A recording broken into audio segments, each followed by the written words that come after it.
Shalom was good.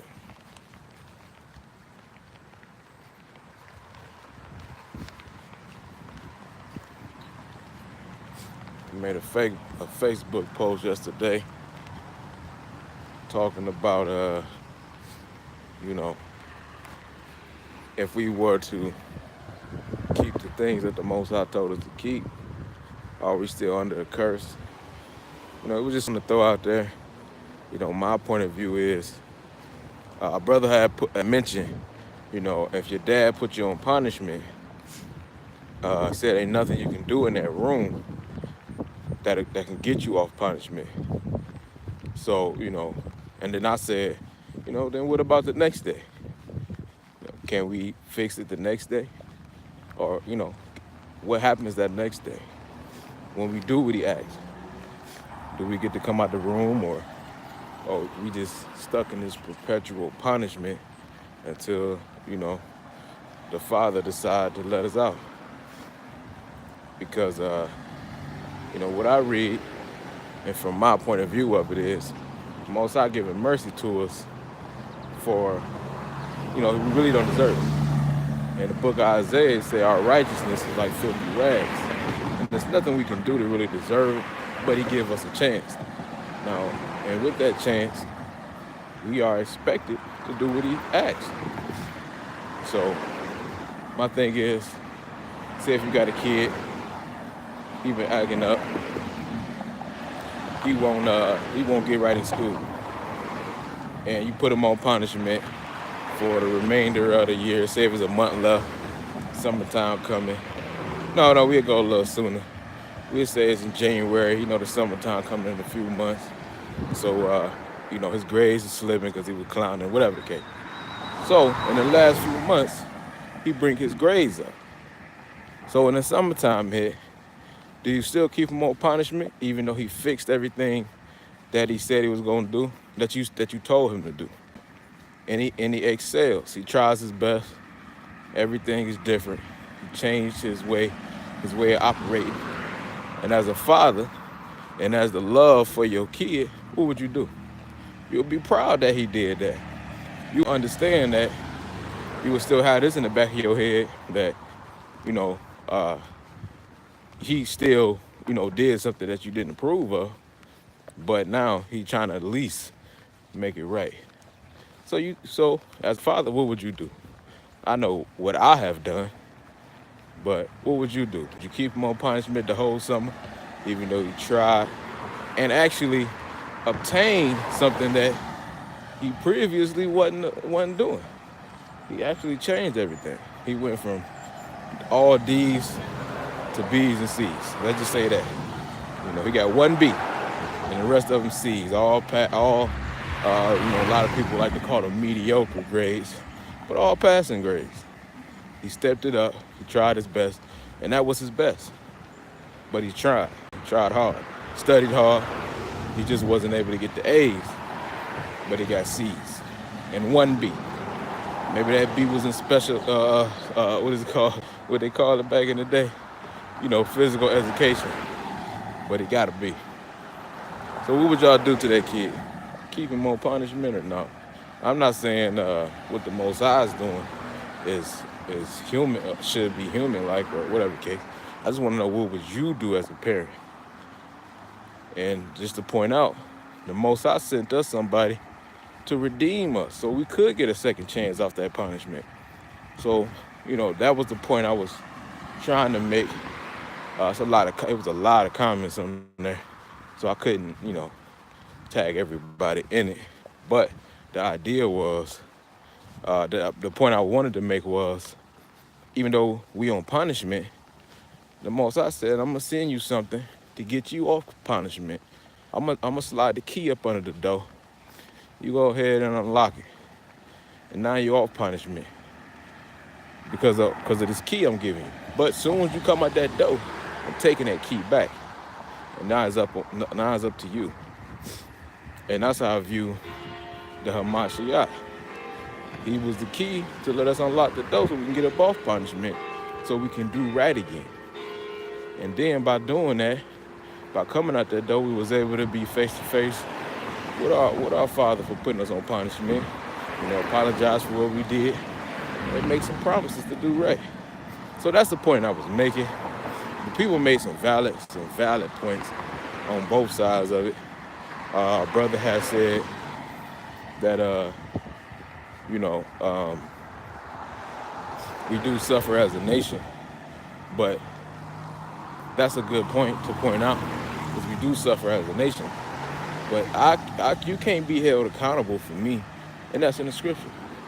Nobody is going to, we read nobody can be sacrificed for nobody else in a situation like that, other than with the Most High, set up to be done. But, I can't, if my kids are, committing, just breaking the laws, I can't be held accountable, because that's what they want to do. So, everybody is subject to their own misdoing. And the thing is, we all, and this is the point I wanted to make out, the reason why we all are suffering is not because of one individual, it's because it's a bunch of individuals. All of us.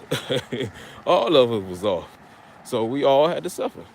Now, when we look at the prophets, a lot of the nation was off, but the prophets were blessed.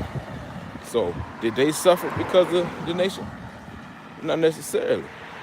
And then you had people like Joseph, who was in situations. Who else? Daniel. Daniel was stuck in a situation and in somebody else's captivity and was blessed through it. So my thing is, it's not too much the individuals that's holding us back. It's the idea that individuals is holding us back. Because you can go, you can go break in somebody's house right now, and you're going to jail. I have nothing to do with that. So that was the meaning behind the post, to see what people wanted to, how they view it, how they view our situation. And, I can't be held accountable for each and every person. And then if that's the case, then we never getting out of this situation. Because there's never going to be one day on earth where Israel, as a whole, whether they know the truth or not, is going to do what the Most High say. It ain't going to be one day where everybody doing it. It's not even going to be an hour where everybody's doing that. So having everybody held accountable is not how the Most High work. Because that would be unfair for us, knowing that me as a person, I can't even get myself right most of the time. So him expecting all of us to be held, to hold each other accountable, it would be kind of difficult. Shalom, what's good? Shalom. But hold on, give me a second. Let's see if I can share this real quick.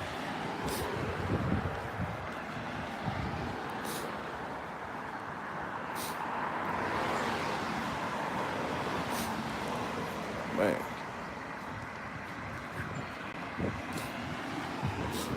But just being realistic in this, and I think another brother had posted this up.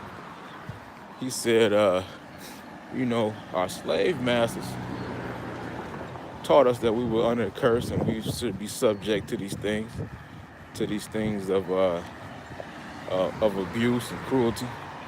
And then we come out of that particular type of captivity, and our leadership is telling us that we still should be subject to these things. And I understand if we're not doing what we're supposed to do, but if we're doing what we're supposed to do, then do the curses still apply? I always preach. I always consistently tell people that, we go to Deuteronomy 28, and rarely read 1 through 14, where he blessed the people that kept the commandments. So I mean, you don't, just so it can change your reality, you don't have to be subject to the things that people tell you have to be subject to. Because when I look at the Most High, I'm like, why would he not? Not why would he not, but why wouldn't you believe that if you doing what he asked and that's all he ever wanted, why you gotta suffer? I'm not saying that if it rain, you won't get rained on. That's in Matthew. Because I don't know nobody yet when it rained that person don't get rained on. So things will happen to you. But your overall life would be a blessing. A blessing from the Most High, I believe.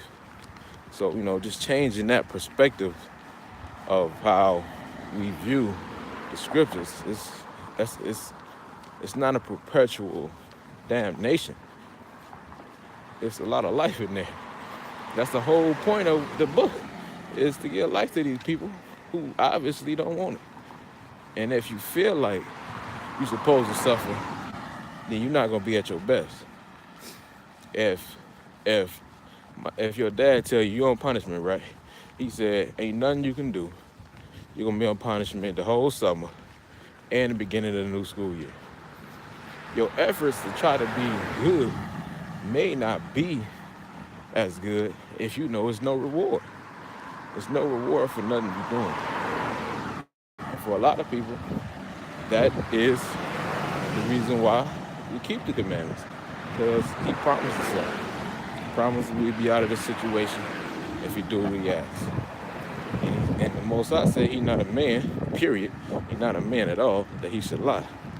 So if we don't ask him why we have to be on punishment for him, or for something prophetic to happen, we don't have to wait for nothing to be blessed.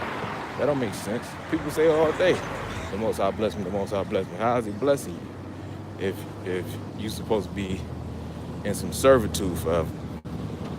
So that's the whole point I was getting, to hopefully change people's perspective and aura and mindset that we can be a nation, even in its captivity. The book of Esther show you that. The book of Esther showed that through the righteousness of a few people, that they was able to be a people inside captivity, inside of another nation, inside of another country, far away from their, far removed from their normal position. So these things are shown. These things are shown that we don't have to be in this situation. We just choose to. Or we being taught that we should accept that. Now, my thing is this. If you're telling me that I gotta accept this and do this, why do anything? What's the point? If you saying we forever gonna be doomed, then where's the reward at for the efforts? Where the reward at? If you telling me, everybody's in this lake and learning how to swim will help you not drown, but then you tell me even if you swim, you're still gonna drown. I don't get it. It doesn't make sense. And that stops people. That stops progression. That stops people from pursuing life. If you're telling me, no matter how hard I swim, we all gonna drown anyway, that's not life. That's not what the Most High taught in my eye. So when I see things going on, because I think a lot of people live in a fantasy world. They don't live in a world where people die every day. Horrible things happen to people all the time. And that's the world I know we live in. So if I'm looking at this stuff, I'm saying, how can we stop this stuff? Easy. You tell the people we can overcome that. We talk a lot about people like, Malcolm X and Marcus Garvey, and what they teach, we can overcome. And what they was doing, overcoming. They was overcoming these particular situations. So they had the ability, and Marcus Garvey had the finances to make moves, but people wasn't willing because they was stuck They felt like they were stuck and wanted to, be in some type of servitude and captivity. You ain't got to though. Think of everybody, all our people stood up and said, we ain't got to do nothing. Y'all say, end of the world, instantly. That's how I view it. That's how I view it, man. We the Avengers who don't want to fight. We don't. Imagine that the Hulk was just a scared cat. He got the Hulk got all these powers. Imagine if he never fought nobody. What would be the purpose of being that strong? Of being that resilient and relentless? What would be the point? Be no point at all. And I think we the Hulk times 10. But but it was a good post, man. It really brought out some good points. And that's what I like to do. I like to learn. As much as I talk, as much as it seems like I know everything, I like to learn. So, I'm always trying to better myself, because only a fool thinks you know everything. So like I say, I got some good point of views. Let me see if it's what's good, bro, Cleveland? Shalom, hit me out. I can't really keep up with these comments. They keep disappearing. What up, C. Christ? Bring out that verse real quick, if you can. I can't read it. I don't. It don't show that you posted up the verse. But yeah, I'm out here on this gloomy day, still getting it. Trying to show, or trying to at least promote the idea of a kingdom. Can't have a kingdom if everybody's saying we can't build one. Everybody else is building there. Same limbs we got. Same brain we got. Same experience we got. But we the only people saying we can't build. How the greatest people, the greatest builders on the planet saying we can't build. It's backwards. And then it makes you think, who is doing this? The most I say, we the greatest people, we can do the greatest things, do it. But then somebody else saying, no, we can't do it. Well, hold up. The most I say, okay. And then whoever that is pop up again. Right after you hear that, we can't do it. What it say in the book of Mark? I think it's Mark, if I ain't mistaken, where it say, as soon as the word go out, the devil come immediately. Immediately. So, as soon as you hear that, the word is the advice for me, or the good news. Not just plainly reading the scripture, not that, but the advice or the idea, the influence that comes from reading. So as soon as you get influenced or get liberated or feel enthused about something, and then somebody come through and say, no, we can't do that, and it sounds just about right, and then your spirit died down and you back to this docile state, and then you go and then you go on that person's page who say we can't do this, and they living beautifully. But hold on, why you doing anything? You telling me I can't excel, but you sure excelling. I like that Corvette you just got. No, this ain't what it look like. No, man, you told me to go ahead and just continually work. Don't use my ideas for nothing, because we in captivity. You sure ride in a Corvette. Top down, and you bumping Migos. I hear Migos in the background, boy. So, man, we gotta kill this notion that we have to always be down. No nation thinks like that. Name one. Name one. Name a nation that think like that. I think they have to be dead and out, or don't even feel like they can excel. Ain't one, but one. Us. We the only people on the planet that say we can't do it. We can't do it. Why? Because the world said we can't do it. No, the world said we gonna do everything you not doing. That's what they say. They don't tell us we can't do it. They tell us not to do it. We have the ability to do it. Because if we didn't, they wouldn't take our ideas. If everything we did was stupid and had nothing to it, then they wouldn't take what we come up with. But they take it. Because it ain't that we can't do it, we just won't do it. And then you can't find enough people to help you fight for what you didn't work for. So like the situation with the Nerf guy, the brother who did the Nerf guns, man, every nation on the planet play with Nerfs. He should be a trillion McMillionaire. Is that a number? He should be somewhere around there. And then they take the man's patent. And then he fought in court to try to get it back. So he ended up getting it back. They ended up giving him some crazy number too. Maybe close to like $1 billion. But I'm like, no. They gave him $1 billion up front because they can make that times $1 million in years in the future through their kids, through their through their lineage, because that is now their family business. If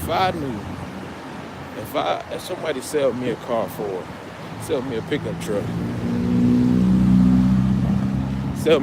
truck for $1,000, and my plan is to, throw some lawn material back there, go hit some yards. So I give them that $1,000. I know over the summer I'm gonna multiply that. So that's the game plan. They give us something, and the truck ain't worth $1,000. The truck ain't worth $1,000. We gonna say it may be worth $500. I'ma still give you $1,000 because I want to go. I'm gonna pull up because the one thing about that truck you gave me, the engine good in it, but the body rusty. It make noise when you're getting in it, but the engine good. So, even though it's worth $500, I will give you $1,000 and make you think like, oh yeah, you came up. You think you got over on me. But I checked that car out. And then from, an average person would say, this truck worth $500. You selling it for $1,000. I give you $1,000 because in reality, that truck worth $5,000. The engine A1. So people told you $500. You come to me, I check the truck out. I see it's worth more than $500, and you said $1,000. So I give you the $1,000 because people told you it was worth $500, and I know it's worth $5,000. That's what they do. We think we getting over. We think we getting something because of what people, value us. And then when they pay a little over, we think we got over. But the truth is, we undersold ourselves. So that's what they do, man. That's how they end up with all our stuff. So that brother that took that close to $1 billion probably thought he got something out the deal. But reality was he got lowball. You know how many families gonna eat off that? They're gonna eat off that forever. They're gonna eat off that Nerf forever. We buy Nerf guns. I want the new joint. I got my son in one where it's like a 100-round drum on it. He just them joints fun. And he ain't seeing nothing out of that. Imagine if that was all people who own that steel. Because the guy created it. Sickening. A brother came up with that. He got 900 mil. And he can't go recreate that idea because it's a patent to it. They got the patent to it. So you can come up with that idea if you want to. It could be soon. Now they're going to take your 900. Yeah, man. And all that, who told him he had to stay? He couldn't come up with that idea. Who told him that? Somebody probably did tell him, man, don't do that. He said, man, look, man, my faith And whatever he believed in, he was able to do it. And this is how, and I don't get mad when people don't see what I see. The Most High told us who he was in Deuteronomy after 28. Once you keep reading on, and once you keep going, after Deuteronomy chapter 28, you get into the 29s and the 30s, he tell us this is a people who lack faith. Faith. Got all the know-how, but don't believe that they can do it. Only people on the planet. Sad. It's sad because we teaching our kids as they coming up in this walk. You know, we teaching them the curses, but we ain't teaching them how glorious they could be. How they could take this thing that we laying the foundation to through the Spirit of the Most High and build it to something even greater than what we doing. But we doing a lot right now. You know, I never thought that I'd be able to travel and do shows and stuff like that. I never thought I could do that. So we laying a foundation for them to continue in that. But it ain't gonna go nowhere but be stationary if we telling them you cursed, you can't excel. If you a righteous man, you can. You think these heathens believe that? So how much more can the righteous do? If the evil was doing this, how much more can we do? Don't be subject to the BS. But as you can see, still out here, man. Don't let these people tell you you can't excel. Don't let no Israelite tell you can't excel. While they riding around in the Benz. Oh yeah, we under these curses. Boy, you got a Benz. How you get that Benz? Well, you know, I was able to pay cash money for this. You pay cash money? And you telling me I should go sit down somewhere? Okay, I see what's going on. Man, tell your kids, man, that they can prosper if they keep the commandment. Tell your kids the Most High will bless them tremendously, and they won't know about a curse if they do the law. Tell them that way, and see how stronger they be, and see how much faith they have in the Most High. So facing lions like Daniel, it wouldn't be a problem. They'd be like, think about this. I'm gonna put this perspective out there. Say if I taught one of my kids, the curses, no matter what you do, always gonna hold you back. Always gonna hold you back. Then I tell my other kid, if you're keeping these laws when you're facing adversity, the Most High gonna have your back. Now, they both end up in a lion den separately. And the kid I told couldn't prosper, what would he do facing them lions? He would already just accept defeat and accept death. Because he understood that he's supposed to die. He's not supposed to be nothing else but a servant for the rest of his life. And then my other kid, who I told, can prosper if you believe in the Most High. Can prosper if you do what the Most High tell him. And that same lion's den, facing these lions, how will he do? How will he prevail? He'll prevail like David did. Daniel did. Because Daniel knew. I have authority over this through the Most High. He told me that. So man, teach your kids to excel. Don't let your elders in your camps hold you back. Sometimes everybody don't know what should be known. Life.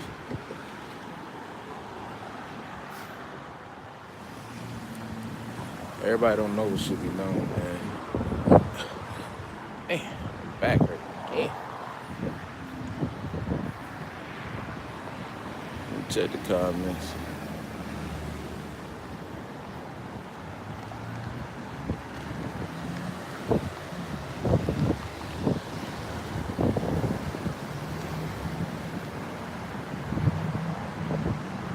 Yeah, man. It's bigger than just reading the book and thinking thinking that we doing something. When the whole world Other nations, man, they do stuff. They ain't talking, man. They do it. The only people who talk the most, got the most game in the world. I mean, we could talk you up under, crawling up under a bus. You got the most game in the world, but ain't doing nothing. As a whole, you got individuals, but as a whole, we ain't doing nothing. And think about this. Think about sports and stuff, how many millionaires is in sports. But think about who put them in that position. So even with that, we wouldn't be there if the people didn't want to be entertained. Think about that. We would have less millionaires if they didn't want to be entertained. So even with that, we're still subject to whatever they want. We ain't gotta be. We ain't gotta be. We can operate in this system, like Christ told us. Operate under the laws. You say don't, and speak. I'm about to say traffic light. Who made that? But anyway, the law is don't run a red light. Okay, it's operating under the Most High's laws and their law. That makes sense to me. So we could do that and still excel in the Most High. I don't think y'all read the book of Esther, man. They finished off in the Apocrypha. Go ahead and check it out. The whole nation was in captivity over there. And they became a people under the rule of the Persians. And was celebrated. So where these people at? Where they go? What happened to that? I don't know. I pray we are influenced in the right direction. Pray that you are influenced in the right direction. Because I kind of see where I need to go. I need to be more positive for other people. Again, read after Deuteronomy 28. You'll find out what we like the most. The reason why we can't excel is because he said we ain't got no faith. No faith in nothing. We ain't got faith in the Most High. Think about how many of y'all doubt that the Most High can save you. Think about it.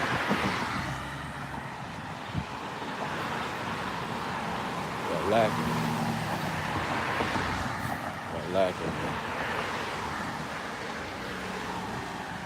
Oh man, y'all pulling up late. I'm about to dip off. But go ahead, check it out, man. I was talking my head off. Hopefully it encouraged somebody to do something, because I'm doing something. You ain't got to stand around and die. You know, that what happened in the book of Maccabees. They was getting their head whooped on the Shabbat. And they were like, nah, we're not going to fight on the Shabbat. It's the holy day. Which, I understood. But that's when the people came to kill you. So did the Most High say, all right, just go ahead and die on this Shabbat? No, he was like, man, listen. Somebody had the spirit. They was like, listen, that's the only days they coming to fight, so we got to fight on the Shabbat. It was made for man, not man for the Shabbat. So somebody coming on your side and trying to destroy you, you pick up arms. Read that in the book of Maccabees. I want to see where y'all getting these passive Hebrews at. They exist, but a lot of us knew what was up. All right, y'all. I'm back at the crib, man. We can continue this later. Probably. Shalom.